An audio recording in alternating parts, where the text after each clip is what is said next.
اعوذ باللہ من الشیطان الرجیم بسم اللہ الرحمن الرحیم الحمدللہ رب العالمین والصلاة والسلام علی نبینا محمد وآلہ الطیبین الطاہرین المعصومین ولعنۃ اللہ علی اعدائہم اجمعین اما بعد قال اللہ الحکیم فی کتابہ الکریم بسم اللہ الرحمن الرحیم من یعظم شعائر اللہ فإنہا من تقوی القلوب۔ ارشاد رب القدوس ہے کہ اللہ کی نشانیوں کا احترام کرنا قلوب کے اندر تقوی الہی کی علامت ہے۔ ناظرین کرام، 1439 ہجری کا ماہ ذی الحج اپنے اختتام کو پہنچ رہا ہے اور 1440 ہجری کے محرم الحرام کی آمد ہے۔ ماہ مبارک ذی الحج بہت سی مناسبتیں اپنے اندر رکھتے ہوئے، بہت سی برکات اور فیوز سے مستفید کرتے ہوئے اپنے اختتام کو پہنچ رہا ہے، اور اس میں سب سے بڑی مناسبت جو عالم اسلام کے لیے بہت ہی معروف اور مشہور ہے وہ ہے حج بیت اللہ الحرام۔ پورے عالم اسلام سے مسلمان عازمین حج ہوتے ہیں، صاحب استطاعت مسلمان حج کے لیے خانہ کعبہ جاتے ہیں، بیت اللہ مشرف ہوتے ہیں۔ خانہ کعبہ کا طواف کرنا، آب زمزم کو بصد احترام پینا، صفا و مروہ کے درمیان سعی کرنا، وقوف عرفات، منا میں ٹھہرنا اور شیطانوں کو کنکریاں مارنا، اللہ کی راہ میں قربانی کرنا، قربانی کے جانور کا وہ احترام، یہ جتنے مناسک حج ہیں یہ در حقیقت شعائر اللہ ہیں کہ جن کو بصد احترام مسلمان بجا لاتا ہے اور اس کو حج کا نام دیا گیا ہے۔ ناظرین کرام، یہ جتنے بھی شعائر اللہ آپ کی خدمت میں نے ذکر کیے ہیں، یہ یادداشت ہے حضرت ابراہیم خلیل اللہ علیہ السلام اور حضرت ہاجرہ، حضرت اسماعیل علیہ السلام نبی اللہ کہ جن کے خدا کی بارگاہ میں وہ امتحانات، ان کی قربانیاں اور ان کی کامیابی جو خدا کی بارگاہ میں ہوئی، اس کو باقی رکھنے کے لیے اللہ نے ان علامات کو رکھا کہ کس طرح میرے بندے میری بارگاہ میں اپنی عقیدت اور احترام کے ساتھ اور کس طرح جانثار ہو کر انہوں نے خدا کی بارگاہ میں ہر امتحان کو دیا اور بالآخر کامیاب ہوئے۔ وہ تعبد کی منزل کیا تھی کہ جس کو یاد کیا جائے اور یہ اللہ کے لیے ایک اس کے دین کے لیے نشانی قرار پائے کہ جس کو قیامت تک کے لیے باقی رکھا جائے۔ حضرت ابراہیم علیہ السلام اور حضرت اسماعیل علیہ السلام کہ جن کے وہ یادداشت شاعر اللہ ہے، تو مجھے کہنے کا حق حاصل ہے کہ جو سید الانبیاء ہیں، جو سردار انبیاء ہیں، حضرت محمد مصطفیٰ ختم المرتبت محمد صلی اللہ علیہ وآلہ وسلم، ان کے نواسہ حضرت امام حسین امام علی مقام جگر گوشہ علی و بطول علیہ السلام کہ جن کی قربانی در حقیقت حضرت اسماعیل علیہ السلام کے ذبیحہ کے لیے ذبح عظیم قرار پائی ہے، کہ جن کے صدقے میں اللہ نے حضرت اسماعیل علیہ السلام کو ایک مرتبہ پھر زندگی عطا فرمائی اور اس کا جو جواب ہے، اس کے بارے میں جو قربانی کی انتہا ہے اور تکمیل ہے، وہ کربلا میں نواس رسول انجام دے رہے ہیں۔ تو یقیناً حضرت امام حسین علیہ السلام کی عزاداری شاعر اللہ میں سے ہے، اور یہ میں سمجھتا ہوں کہ شاعر اللہ میں سے ایک ایسا عظیم، یعنی شاعر اللہ میں سے ایک چیز ہے کہ جو دین خدا کی قیامت تک کے لیے بقا اور حیات جاودانی کے لیے ضمانت دار ہے۔ اور اسی کے اعتراف میں حضرت پیر طریقت خواجہ اجمیر خواجہ معین الدین چشتی رحمۃ اللہ علیہ نے کیا خوب ارشاد فرمایا کہ شاہ است حسین، پادشاہ است حسین، دین است حسین، دی پناہ است حسین، سرداد نداد دست در دست یزید، حقہ کے بنا لا الہ است حسین، کہ حسین دین کی پناہ ہیں، بقائے لا الہ ہیں۔ یہ کلمہ الہی جو آج اس طرح اوج و کمال کے ساتھ باقی ہے، تو یہ نواس رسول حضرت امام حسین علیہ السلام کی قربانی کی وجہ سے ہے۔ اور اگر اس دین کے لیے ہمیں ایک مرتبہ پھر مسلمانوں میں وہ جذبہ بیدار رکھنا ہے کہ جو دین کی بقا کے لیے ہر قربانی دے کر اس دین کو بچانے کے لیے ہے، تو وہ فرزند زہرا حضرت امام حسین علیہ السلام کی اس قربانی کو یاد رکھتے ہوئے ہی ہم یہ جذبہ پیدا کر سکتے ہیں۔ اور یہ قربانی اور اس پہ گریہ کرنا، اس پہ عزاداری کرنا، یہ آج کے دور میں شروع نہیں ہے، بلکہ قبل از شہادت حضرت امام علی مقام امام حسین علیہ السلام خود حضرت رسول اللہ صلی اللہ علیہ وآلہ وسلم نے امام حسین علیہ السلام کی شہادت مظلومانہ کو یاد فرمایا ہے۔ حضرت جبرائیل اللہ کی طرف سے جب امام حسین دنیا میں تشریف لائے تو اللہ کی طرف سے جبرائیل آئے اور خانہ زہرا میں جناب سیدہ زہرا کے سامنے رسول اللہ کی خدمت میں پہنچے اور اس بچے کی مبارکباد بھی پیش کی اور آپ کے اوپر آنے والے دین کی راہ میں آنے والے ان مصائب اور ان آلام کا تذکرہ بھی کیا۔ بارہا معصومین علیہ السلام نے حضرت امام حسین علیہ السلام کے لیے گریہ فرمایا قبل از شہادت،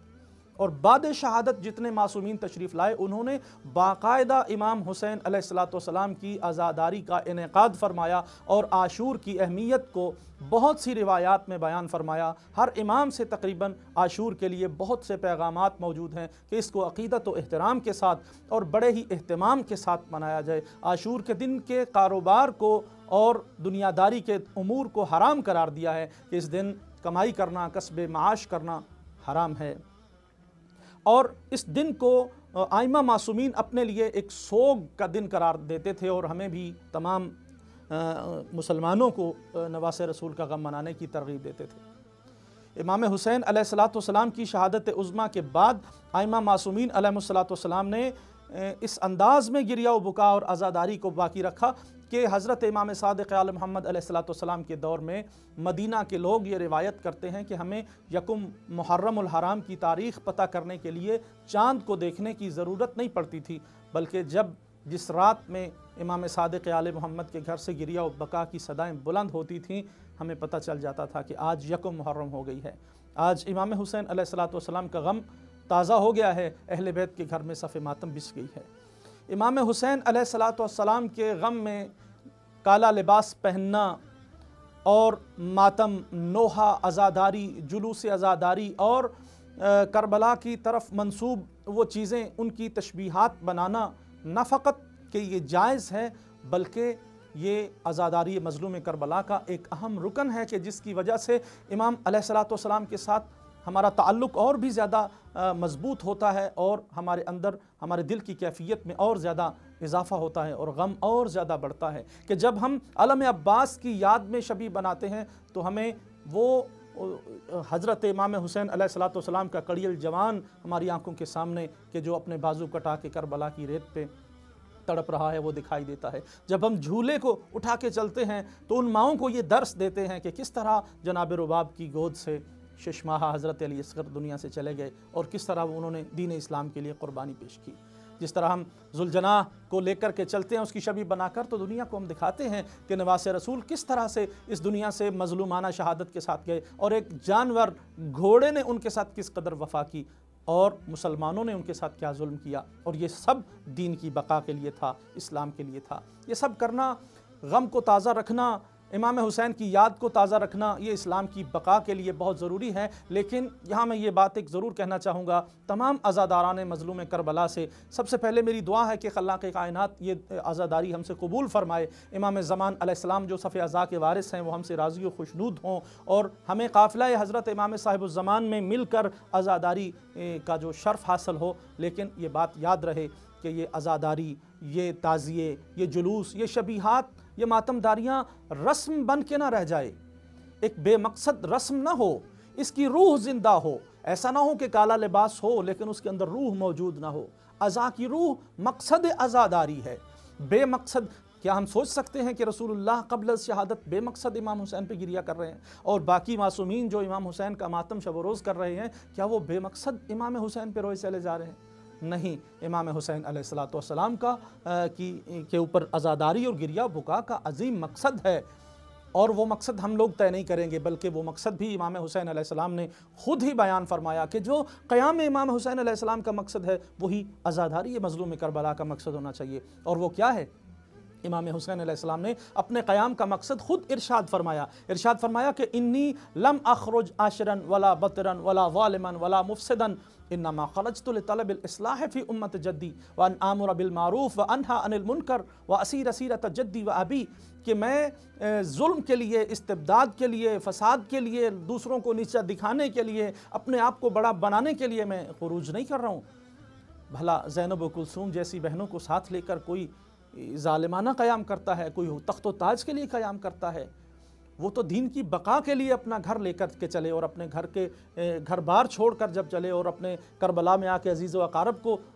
کس طرح خدا کی بارگاہ میں پیش کیا، اور کس طرح ان کی بہنیں بے مقنا و چادر رسن بستہ شام و کوفہ کے بازاروں میں پہنچیں، یہ سب دین کی بقا کے لیے تھا جو امام حسین علیہ السلام نے قیام فرمایا۔ اور پھر یہ مقصد بیان کر دیا کہ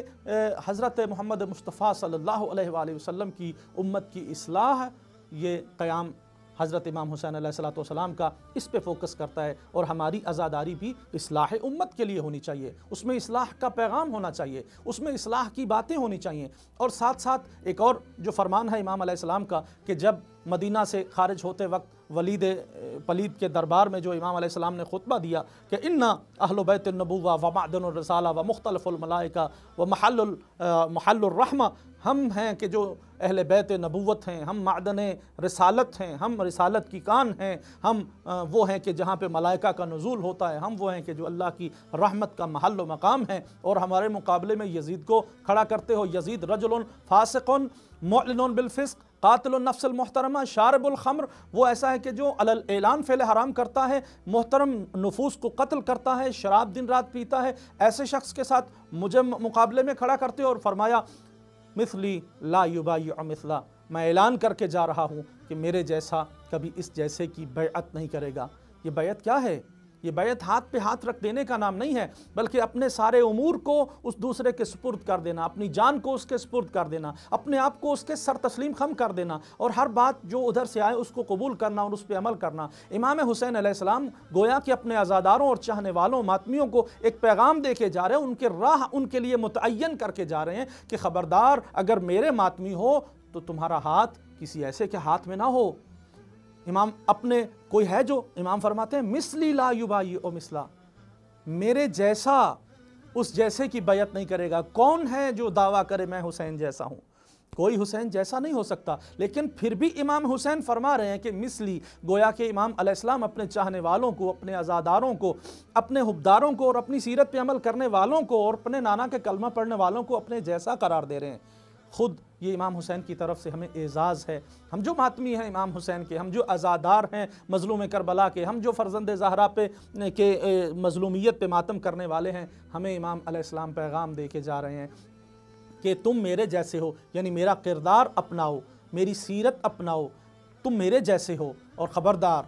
تمہیں باطل کے سامنے جھکنا نہیں ہے، تمہیں دین کی بقا کے لیے اپنا گھر بار قربان کرنا ہے، تمہیں اپنی جوانیاں قربان کرنی ہیں۔ تمہاری جوانی علی اکبر کی جوانی سے بڑی نہیں ہے، تمہارے گھر بار جناب رباب اور حضرت سکینہ اور حضرت علی اصغر سے بڑھ کر نہیں ہیں، تمہاری بہنیں جناب زینب علیہ اور حضرت کلثوم صلوات اللہ علیہا ان سے بڑھ کر عزت مآب نہیں ہیں۔ گویا تمہیں گھر بار قربان کرنا پڑے، اپنے بچے قربان کرنا پڑیں، تمہیں جو کچھ بھی قربان کرنا پڑے قربان کر دینا، مگر اسلام کی پاسداری ہو، دین کی پاسداری ہو۔ خبردار کوئی بھی ماتمی ایسے کیسے ہو سکتا ہے کہ کوئی ہو بھی ماتمی، ہو بھی عزادار، اور کسی باطل کے مقام پہ پایا جائے، کسی غلط مقام پہ پایا جائے؟ نہیں، بلکہ نانا کی امت کی اصلاح کے لیے امام حسین علیہ السلام نے ان عزاداروں کو یہ پیغام دیا ہے۔ اور خدا سے دعا کرتا ہوں کہ خلاق کائنات ہمیں صحیح معنوں میں مظلوم کربلا حضرت امام حسین علیہ السلام کا عزادار بننے کی توفیق عطا فرمائے، اور ہر مقام پر امام حسین کی صدائے